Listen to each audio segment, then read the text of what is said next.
For most of my life, I had been shackled to the twin vices of addiction and crime, never thinking beyond my next high. Then came my arrest. That was the jolt I needed. Once behind bars, I had no choice but to confront my addiction, through therapy and the forced sobriety of incarceration. It was brutal. At my lowest, hunched over a prison toilet, emptying my guts, I rediscovered something I thought was lost: hope. By the time I was released, I was stronger, both in body and mind, and determined to rebuild my life. Prison had been the tough love I never wanted but desperately needed. I was ready for the world. The world, however, was not ready for me. A condition of my parole was securing steady employment. I figured that wouldn't be too hard, but I quickly learned just how unforgiving society could be to those who had slipped up. It didn't matter that I was willing, able, and reformed. No one wanted to give me a chance. My parole officer told me not to lose hope. He had some contacts who might help. He saw I was trying and made a few calls. That's how I got connected with Pete, a guy who ran a junk removal business called Haul It All. "Been out long?" Pete asked as I sat across from him. "About a month. How's the family handling it?" I sighed. "I don't really have one anymore. That's part of what got me into this mess in the first place." Pete nodded. "Grief pushes people in all sorts of directions. Most of those directions don't lead to a jail cell," I muttered. "But hey, it brought you here, didn't it? I call that a win." 2 days later, I had the job. Despite the name, Haul It All wasn't a traditional moving company. We specialized in cleaning out foreclosed homes, abandoned properties, and hoarder houses. The work was grueling. Lifting, hauling, breathing in dust thick enough to choke on, but I welcomed it. The exhaustion kept my mind from wandering to darker places. I wasn't even the only ex-con on the crew. My partner and driver, Devin D. Baker, had also served time. On our first day together, we swapped war stories, which bonded us quickly. Like me, he'd gone down for armed robbery, but his sentence had been longer. Like me, he had struggled to find work after getting out. This job had been his last resort, but according to him, it had saved his life. "I mean, don't get me wrong," Dee said as we drove to our next job. "This gig sucks, but it's still better than a jail cell, you know? And Pete's not a bad guy. Cheap as hell, but at least he gets what it's like to start over." I was starting to think people like that didn't exist, I admitted. Dee chuckled. "Oh, just wait till you try dating. Nobody loves an ex-con. Trust me, the minute they find out, it's game over." I smirked. "You mean to tell me a lovable teddy bear like you doesn't get any matches?" He laughed. "Man, it's cold out there. Ice cold." That day's job was a hoarder house. Some old guy had passed away and left behind a mess for his family to deal with. I hated jobs like these. You never knew what you'd find. Mold, rotting food, dead animals. And the smell? It would cling to your clothes and skin long after the shift was over.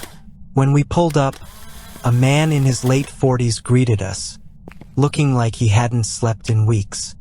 He was the son of the deceased and explained what we already knew from the work order. I felt for him. He hadn't just inherited a house, but a disaster. "Sorry about the state of things," he said, rubbing his temples. "In the last few years, my dad, well, he kind of lost it. He got obsessed with conspiracies, kept talking about people spying on him, trying to poison him. And then the hoarding started." I nodded, trying to reassure him. "You'd be surprised how common this is. Honestly," Dee added, "this isn't even the worst we've seen." The man let out a breath, seeming slightly relieved, then left us to do our work. As soon as he was gone, Dee leaned over and muttered, "Yo, this is easily the worst house I've ever seen." He wasn't exaggerating. The moment we cracked open the front door, the stench hit us like a sledgehammer. It was a noxious blend of rotting food, mildew, and something unmistakably dead. My eyes watered. My stomach flipped. Dee gagged and took a step back. "I need a minute," he said, pulling out his vape. I fumbled in my pocket for my battered pack of Marlboro Reds and a half-melted Bic lighter. Dee snorted. "You know those things you'll kill you, right?" I exhaled a plume of smoke. "And that chemical fog you're inhaling won't?" He chuckled, shaking his head. "Fair point." We stood in silence for a moment, steeling ourselves for the job ahead. Then, with a deep breath, we stepped inside. "Shit," Dee muttered, blowing out a thick cloud of vapor. I didn't say all that now. We finished our smokes, bracing ourselves for what lay ahead. A smear of vapor-rub under our noses provided little relief, but it was better than nothing. Then, with a deep breath, we pushed open the door. The stench hit us first, thick and suffocating, like the walls had been marinating in filth for decades. The entryway was jammed with towering heaps of garbage, old newspapers, and stained furniture. The house was alive, not in the comforting, warm home kind of way, but in the way that thousands of buzzing flies seemed ready to lift it off the ground like a plague-driven airship. The old man may have been dead, but something in here was still very much moving. "Jesus Christ," Dee choked out. "How the hell did the city not condemn this place? Maybe he had connections?" I offered. "Should have made friends with a damn garbage man," he grumbled, rolling up his sleeves. "Would have done him more good." Hoarders' houses were always the worst. There was a pattern to them, a psychological wound that turned into piles of possessions. A job, a family member, a sense of purpose. Instead of healing, they tried to hold on to newspapers, to junk mail, to old food containers. Things that might be useful one day. What they left behind was a shrine to their grief, a labyrinth built from everything they were too afraid to let go of. "The hell is this?" Dee called from the far corner of the living room. I picked my way toward him, careful not to send an avalanche of garbage tumbling down. He was pointing at the floor, his face twisted in disgust. "It's trash," I said. I kicked the pile aside and immediately regretted it. 2 dead cats lay beneath, half mummified but still disturbingly fresh. Their fur clung to their bones in patches, their bodies stiff and bloated. But the part that made my stomach lurch wasn't just that they were dead. It was how they had died. I glanced at the surrounding garbage, spotting a faded fast food wrapper near one of the bodies. MCDLT. They hadn't sold those since the 90s. "Damn," I muttered. "These things have been under here for decades?" Dee shook his head. "Nah, they haven't been dead that long." I frowned. He was right. The decomposition didn't match the age of the garbage around them. And then I saw it. "Look at their backs," Dee said, voice low. I crouched closer and felt my throat tighten. Something had gnawed at them.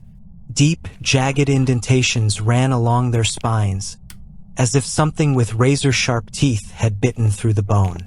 At a glance, you'd think they'd just decayed unevenly. But if you really looked, you could see the pattern. This wasn't rot. This wasn't scavengers. This was something else. "What the hell did that?" I asked, my voice barely above a whisper. Dee didn't answer right away. He just looked around the dim, cluttered room, as if expecting someone to answer for us. And then, from somewhere deep in the house, beneath the weight of the trash and time, something moved. "That looks like a lion bite, bro," Dee said, his voice unusually tight. "If we find a lion in here, I'm out," I joked. "Though, judging by this mess, it's already had a decent meal." Dee didn't laugh. "Shit's not funny, man. I have 2 cats, Scooby and Shaggy." "My bad," I said, realizing I'd hit a nerve. "You think the old man put them here?" Dee asked, his eyes scanning the piles of rotting garbage. Because this is some old trash, but those cats are fresh. Maybe whatever ate them dragged them here, I suggested. Want me to bag him up? I didn't wait for an answer. As I reached down to scoop up the remains, a sudden scraping sound came from behind us. We both spun around.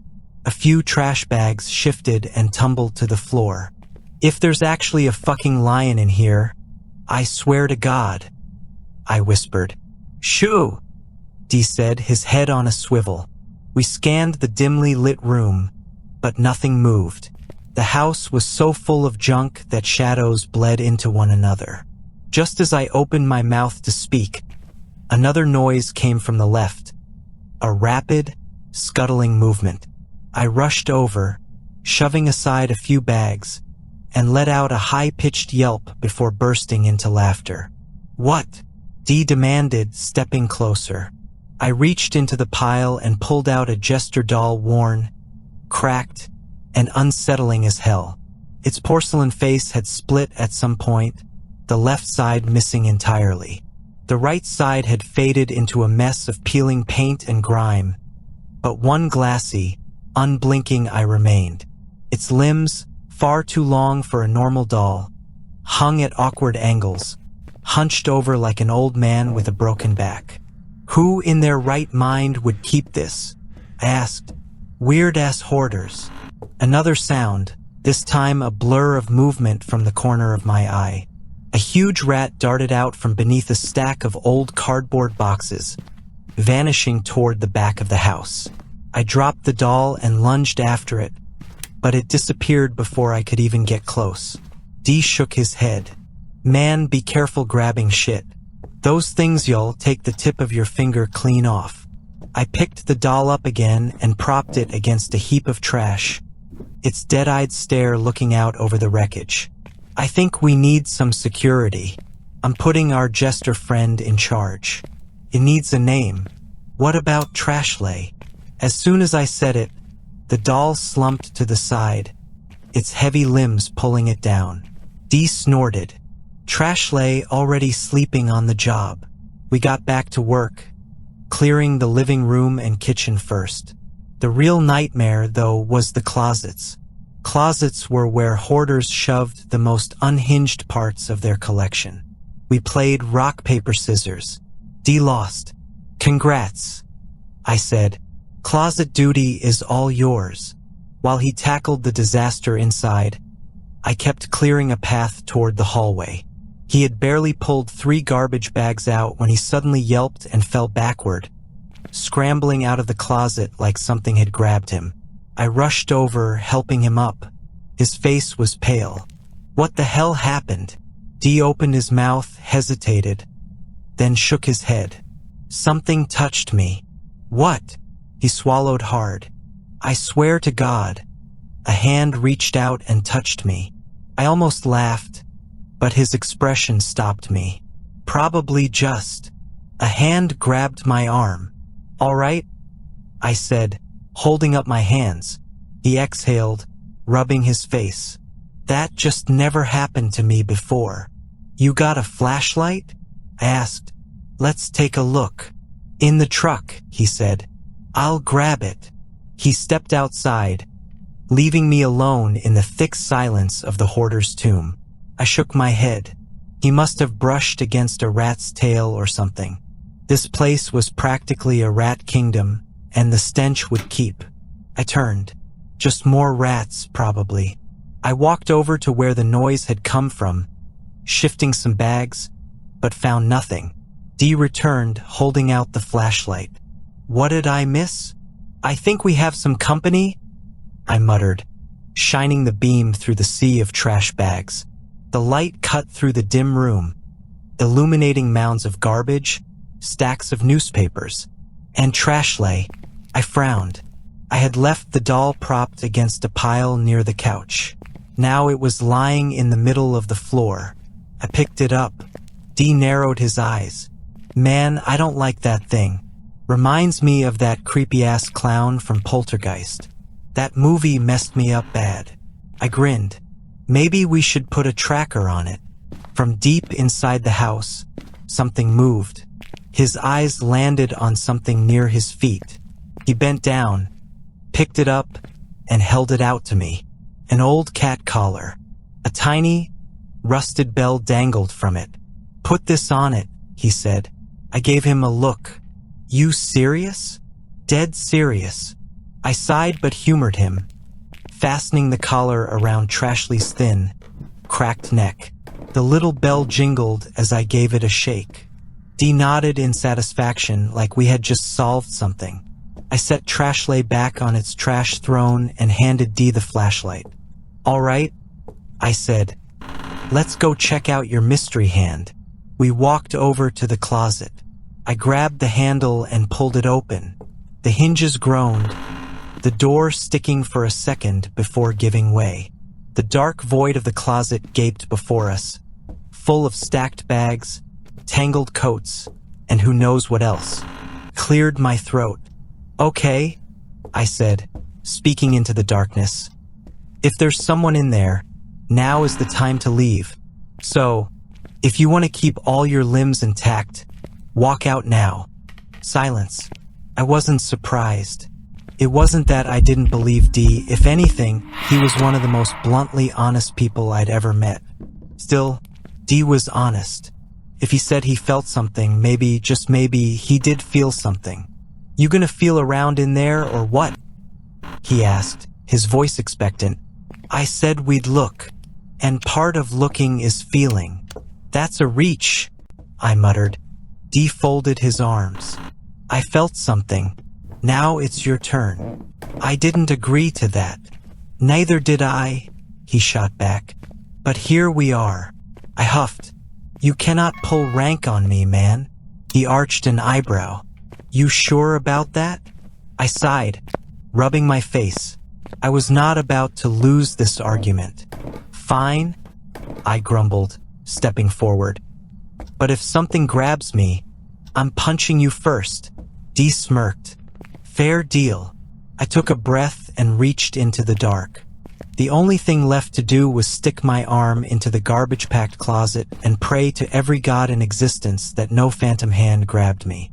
Dee shined the flashlight into the dark.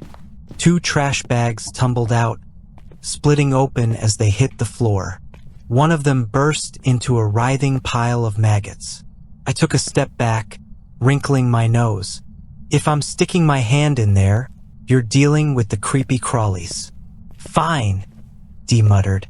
"Now come on, man. Let's do this." With a deep sigh, I reached into the closet. The space was crammed with garbage bags, but between them were tattered, moth-eaten blankets stuffed into gaps, probably to keep the piles from toppling over. I shoved my arm into a pitch-black opening, feeling around in the unseen filth. "How long do I need to do this?" I grumbled. "I need to know I'm not crazy." I pushed my arm deeper into the mess, half expecting Dee to suddenly laugh and tell me this was all some elaborate prank. But when I glanced at him, he wasn't smiling. His eyes were locked on my hand, wide with a look I'd never seen on him before. Fear. My fingers brushed against something. I froze.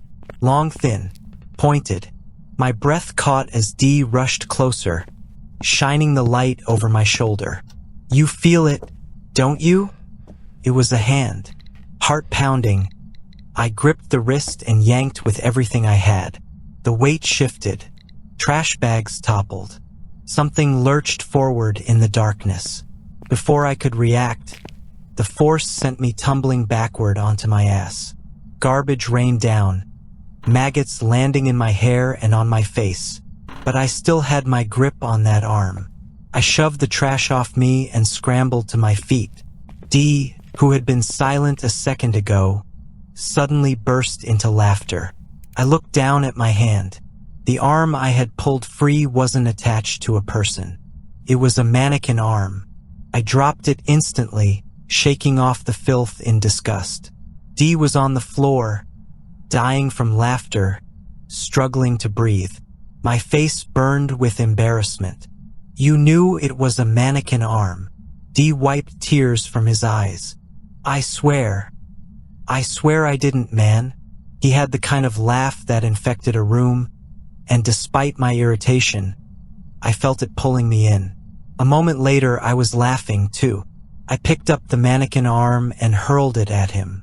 He caught it with ease, still choking on his laughter. Between giggles, he helped me off the floor, then, without warning, patted me on the back with the mannequin hand.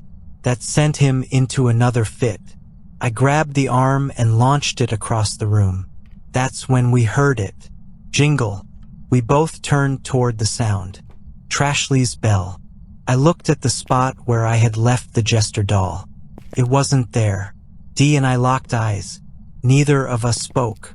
It was like our ability to form words had been stolen, like we had made some kind of deal with the devil without realizing it. Jingle. The sound came again from the back rooms. Dee swallowed hard. How? Was all he managed. Rats, I said, though even I didn't believe it. Why would rats be taking the doll? Boom. The closet door behind us slammed shut. We both jumped. Dee didn't hesitate. The moment his feet hit the ground, he bolted out the front door. I wanted to follow, but then movement. Something skulked along the wall, creeping toward the kitchen. I barely caught it in my peripheral vision, but it was tall, thin. Its limbs were too long. Jingle. The bell was still in the bedrooms. My throat went dry. Hello? No answer. Is someone there? From the kitchen, another sound. It was slow, deliberate, someone moving with purpose. They were either hiding from me or watching me. Neither option made me feel any better. Bro, I'm sorry, Dee called from the front door, peeking inside. I didn't mean to run like a damn kid, man. I turned and put a finger to my lips. Shoot, he nodded. I pointed toward the kitchen. Dee's body tensed. Carefully, he crept back inside, scanning the room for anything out of place. He kept the flashlight cocked and ready to swing. Jingle, still in the back rooms. I motioned toward myself, then pointed toward the back hall. Dee shook his head. He wasn't going back there. And honestly, I wasn't sure I could either. The narrow path between the mountains of trash made it impossible to move quietly. If someone or something was back there, they'd hear me coming. As I debated my next move, another noise came from the kitchen. Dee saw it this time, a shadow shifting. He mimed to me that he thought someone was in there. I nodded. The back rooms could wait. We needed to clear the kitchen first. Quietly, we flanked the entrance. Inside, we could hear cabinets opening and closing, something moving along the floor. Then, the weirdest thing yet, Jingle, the bell. Inside the kitchen, a trash bag flew out into the living room, bursting open as it hit the ground. Rotten food spilled out, liquefied into black sludge. It splattered all over Dee's pants. You about to get fucked up, Dee roared, charging into the kitchen, flashlight raised like a weapon. I ran behind him, ready to jump whoever was in there. But when we entered, nothing. No one. Just two rats scurrying across the counters. Dee let out a slow breath, shaking his head. Man, those rats didn't throw that bag. Someone was just here. Can I help you, gentlemen? Both of us spun toward the front door. A man stood there, middle-aged, well-dressed, and smiling. The kind of smile that looked plastered on. You can't be in here, man, Dee said. The man chuckled. Oh, I'm always here. Dee narrowed his eyes. Well, your streak ends today. This is a job site now, and it's not safe for the public. The stranger laughed. Did you know the man who lived here?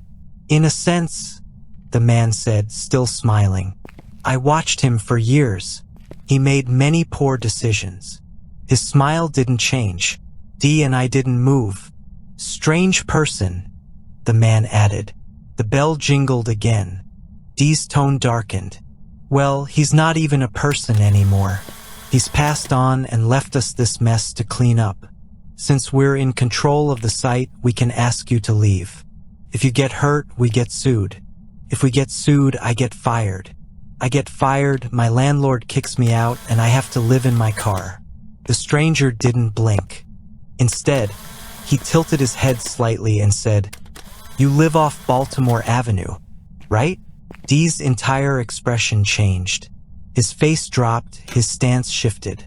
He did live near there. But how the hell did this guy know that? Dee squared up, stepping forward. His whole posture became a warning. "Who are you?" he asked. "You work with Pete?" The man smiled, but it didn't reach his eyes. "I know Pete," he said, "but he's never met me." Dee shot me a look. "What the hell does that mean?" he demanded.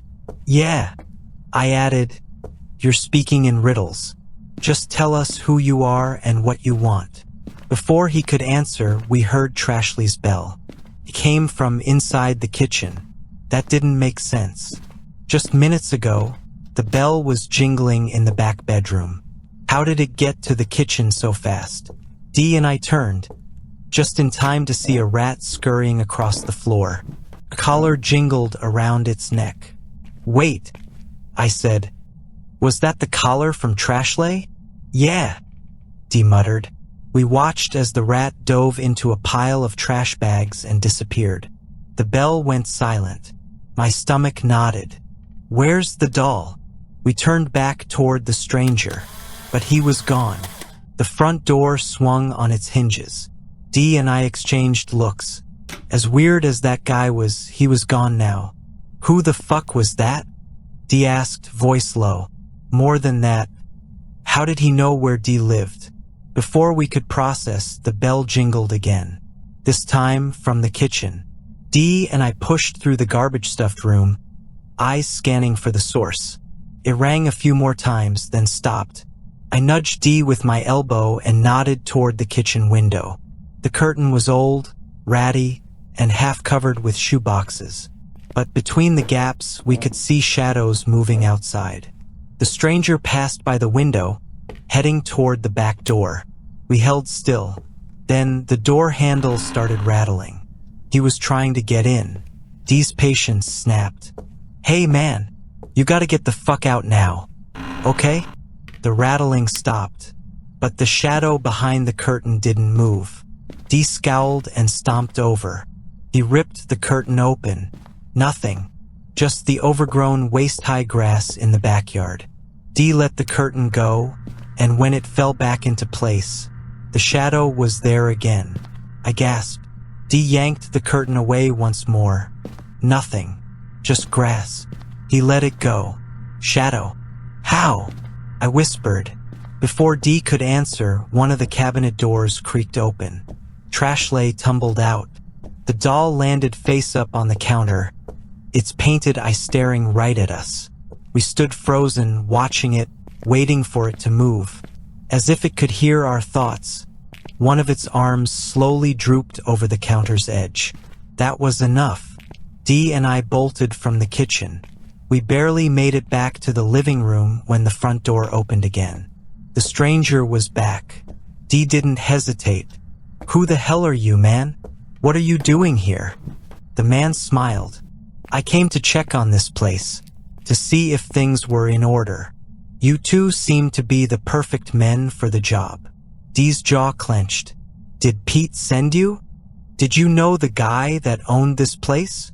I asked. The man's expression didn't change. He was one of the people we monitored. He was meddling with things beyond his control, and he paid for that curiosity. Dee tensed. "You killed him?" The man shook his head. "No. He awakened something he shouldn't have. He paid for that decision. I came to witness this." Dee's fingers twitched at his side. "Maybe we should call Pete." The man ignored us. Instead, he tilted his head slightly. I didn't know dolls could stand like that. Dee and I turned back toward the kitchen. Trashley was standing, on its thin fabric legs. It didn't move, but we knew it had moved. It had been lying on the counter. Now it was upright. The whole energy in the house had shifted. like a clock running backward. Dee's breathing hitched. His grip on the flashlight was so tight I thought he might crush it. Sweat rolled down his forehead.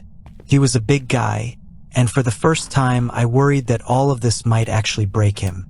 There was no word to describe what we felt. Confusion was too weak. Maybe befuddlement, like waking up to find out aliens were real. And your boss was one of them. The stranger finally spoke. "I think now you have a real mess on your hands." Dee snapped out of it. "I think I'm about to beat your ass." He turned, but the man was gone. Thunder rumbled. The house shook. Dee and I both ducked instinctively. I felt the vibration in my chest. Something was wrong. I glanced at the windows. The sun was still peeking through the edges of the blackout curtains. There were no clouds.